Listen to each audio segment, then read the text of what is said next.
Hello everyone, welcome to my YouTube channel. मैं हूं आपके साथ अनु कौशल और आज मैं आपको बताऊंगी भारत में कला और स्थापत्य के विषय में। तो आइए शुरू करते हैं। जैसे कि आप सभी को पता है कि भारत का जो प्रथम सभ्य नागरिक था वो आर्यों को माना जाता था और आर्यों को ही प्रथम सभ्यता भी कहा जाता था। लेकिन जब सिंधु घाटी सभ्यता की खोज हुई तो उससे यह सिद्ध हो चुका था कि आर्यों से पहले भी भारत में एक उच्च कोटि की सभ्यता थी और जिसमें लोगों की सामाजिक, आर्थिक और धार्मिक स्थिति भी बहुत ही उच्च कोटि की थी। और जो सिंधु घाटी के लोग हैं उनकी जीवन शैली भी बहुत उत्तम थी और वो जो कला और स्थापत्य में भी वे अत्यधिक निपुण थे। तो उनके जो बचे हुए खंडहर थे और अवशेष थे उनसे हमें ये पता चलता है कि उनकी जो वास्तुकला थी वो बहुत ही उत्तम प्रकार की थी और वे अनेक कलाओं में निपुण थे, जैसे कि शिल्पकला है, मूर्तिकला, चित्रकला, मुद्रा कला आदि। तो अब हम बात करते हैं इंडस वैली आर्किटेक्चर की। तो ये जो सिंधु घाटी सभ्यता है ये आज से लगभग 5000 वर्ष पुरानी है और ये मानना है सर जॉन मार्शल का, जिन्होंने कि सिंधु घाटी की सभ्यता की खोज में एक बड़ा कार्य किया है। क्योंकि ये जो सिंधु घाटी के निवासियों की लिपि थी उसे समझना बहुत ही कठिन था, ये अभी तक पढ़ी नहीं जा सकी है। इसलिए इस सभ्यता की तिथि के विषय में ठीक प्रकार से भी कुछ कहा नहीं जा सकता है। सिंधु घाटी की सभ्यता का जो नगर नियोजन था, अब हम उसकी बात करेंगे तो ये बहुत ही उच्च कोटि का था। अगर हम आज भी उस नगर नियोजन के बारे में पढ़ते हैं, सुनते हैं या फिर हम कहीं विज़िट करने जाते हैं तो हम देखते हैं कि वो बहुत ही ज़्यादा आधुनिक रंग से बनाया गया था। तो उनमें जो सुनियोजित नगरें, निपुण नागरिक प्रबंध थी और सुव्यवस्थित निकास व्यवस्था का प्रबंध कर रखा था जो बहुत ही अति उत्तम था, हम ये कह सकते हैं। और जो सिंधु घाटी की खोजों से हमें पता चलता है कि इस समय के लोग प्राय नगरों में रहने वाले थे।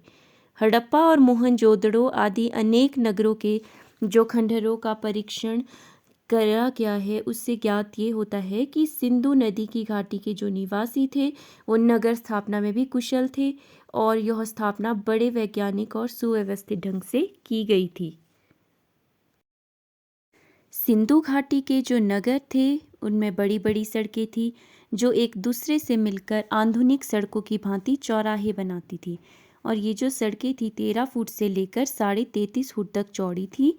इन बाज़ारों के दोनों ओर सीधी गलियां थी जिनकी चौड़ाई 9 से 12 फुट थी। इस सभ्यता की जो सबसे आकर्षक बात थी वो ये थी कि आजकल की तरह ही ये लोग भी सुव्यवस्थित और वैज्ञानिक रूप से नालियों का प्रबंध करना जानते थे और उन्होंने ये नालियाँ खड़िया, मिट्टी, चूने और एक प्रकार के सीमेंट से बनाई थी।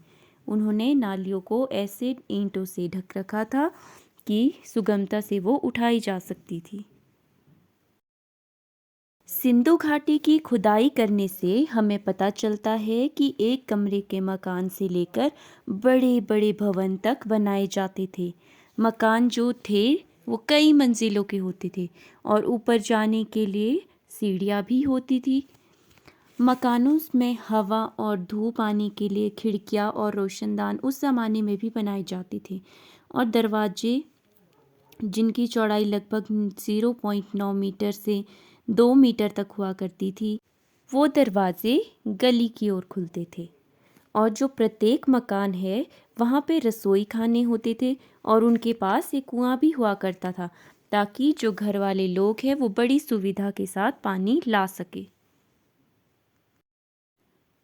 बात करते हैं सिंधु घाटी में बने सार्वजनिक भवनों की, तो उनमें स्तंभों वाला हॉल और राज्य अन्न संग्रहालय सबसे ज़्यादा महत्वपूर्ण है जिनके बारे में चर्चा की गई है।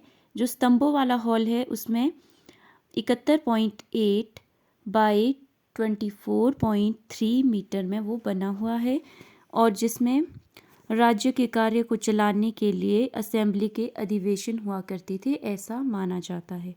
और राज्य अन्न संग्रहालय 45.71 मीटर बाई 15.23 मीटर का बड़ा भवन है जिसमें 15.23 मीटर बाई 6.09 मीटर के अनेक स्टोर भी बने हुए हैं।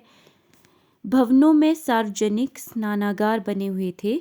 तो हमें इतिहास से पता चलता है कि इसमें सबसे बड़ा स्नानागार मोहनजोदड़ो से प्राप्त हुआ है, जिसका बाहरी घेरा 56 बाई 33.7 मीटर है। इसके अंदर एक तालाब बना हुआ है जिसकी लंबाई 11.88 मीटर, चौड़ाई 7.01 मीटर और गहराई 2.43 मीटर है। इसके चारों ओर काफ़ी बरामदे बने हुए थे। ये जो तालाब है इसके पास एक कुआं भी था और ये माना जा सकता है कि इसका पानी तालाब भरने के लिए प्रयोग किया जाता होगा। तालाब पर चढ़ने के लिए इसमें चारों ओर सीढ़ियाँ भी बनाई हुई है और गंदे पानी को निकालने के लिए तालाब में अलग रास्ता था। दोस्तों, आज की इस वीडियो में बस इतना ही।